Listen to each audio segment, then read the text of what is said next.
In status quo, children are grouped based on their age and not competency, and this forms a problem where some students are far more ahead compared to their other classmates, but are still placed in the same classroom due to their age. This is seen in many scenarios, especially in primary school, where the majority of the lessons primarily focuses on two fundamental things that we would use for the rest of our academic lives as students. First, writing, and second, literacy comprehension. Students who have already mastered these two aspects would not be needing to be grouped in a classroom with kids who are still struggling to learn the alphabet or pronounce the phonetics of each letter. Instead, they should be adjusted based on their intelligence and competency because age does not reflect anything in education. Another example of this would be how a student from Jogja has achieved two impressive achievements, which are Best Data Analyst and Gold Medal in the recent OSN Astronomy 2023, even when he has just graduated from middle school. And with these reasons, we are proud to propose the policy to abolish primary and middle school years that group children based on their age, especially because these 9 academic years are so crucial. I have 2 things to crystallize in my debate. The first being why our policy is justified and why any other alternatives would not offer the same result in the end. So firstly, right now in the status quo, we live in a world where our education curriculum is a one-size-fits-all, and it struggles with the customization of different students with different competency and intelligence. Our policy would focus on these gifted students who excel in their lessons far better than kids their age, but that does not mean to say we would completely ignore academically struggling students. Panels, you can picture this scenario like a sponge, where one sponge may be able to absorb more water compared to the rest. And then another sponge might not be able to hold as much water as the previous sponge, but they could contain the water longer. In this case, the sponges are the students and the water is the amount of school material they are able to absorb and contain. To which is why grouping students based on their academic competency is far more convenient rather than being held back by peers who cannot compete with them. So why must we abolish grouping students based on their age and not look at any other alternative options?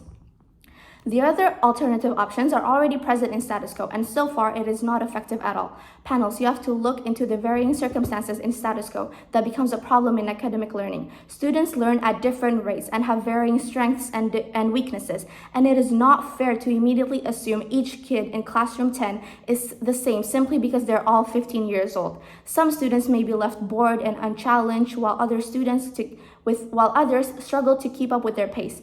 Age-based systems have a rigid curriculum that are designed to keep with a specific grade level, which could lead to a stagnancy in the more academically gifted students, and they would waste their potential.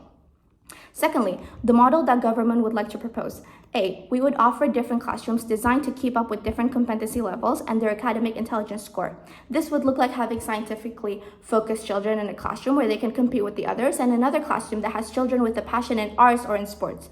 With this, we would allow fair competition with each student and allocate our resources based on what each student would need.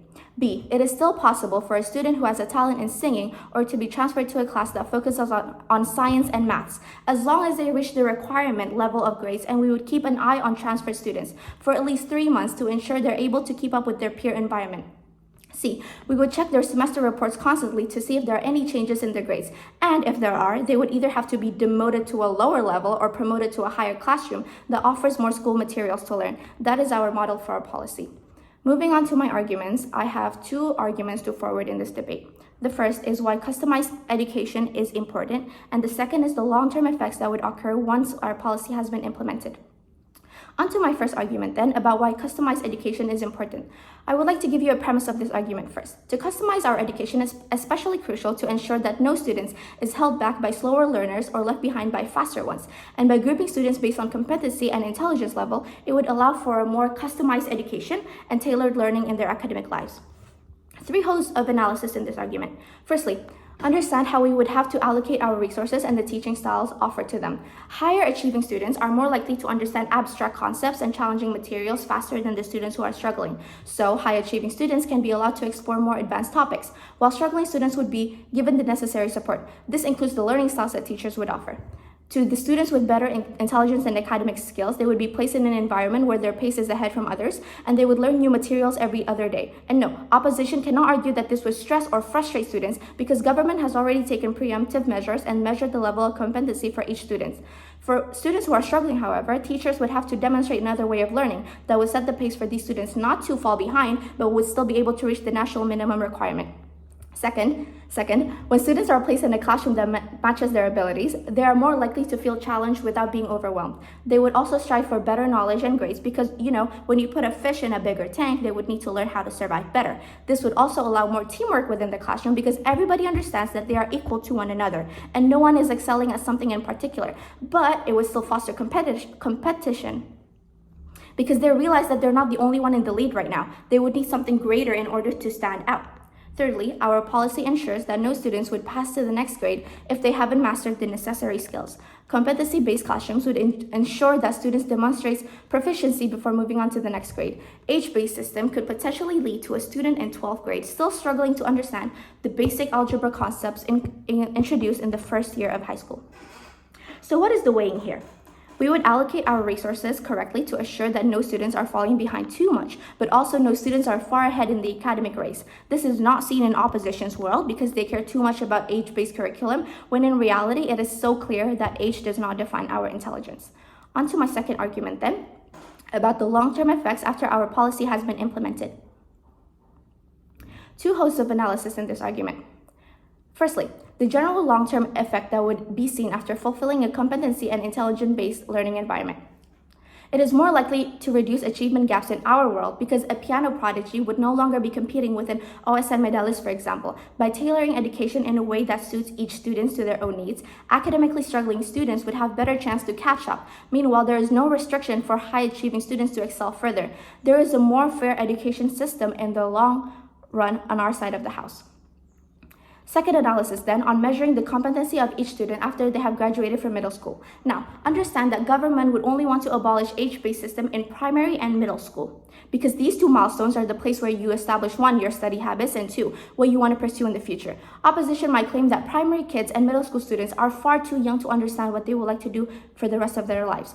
Yes, trends change and so does opinions, but even if this is true, at least our world offers them a sneak peek and a head start for them before they reach high school, which by the time you reach high school, you're supposed to at least have an idea of what you want to do because the last 3 years of high school is crucial. These last 3 years is what determines which university you go to and what major you'll be taking. This is what we are preparing the students of our generation for. They would understand the ability in the 6 years of primary school and the 3 years of middle school when they're grouped in a competency-based learning classroom and therefore would develop relevant skills that would significantly help them in the future.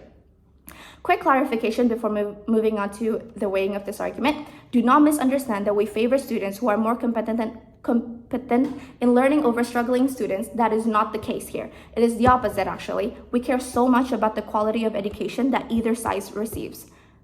Yes, students in a higher intelligence level classroom receives more materials compared to academically challenged students, but we are not stopping the latter to work harder in order to be promoted to a higher level based learning classroom, which brings me to my weighing. On our side of the house, not only do we have a certain long-term effect after modifying the educational system, but we would also shift toward a competency-based grouping and can gradually change the educational culture rather than merely progressing through ages. And that is why we beg for you to propose panels.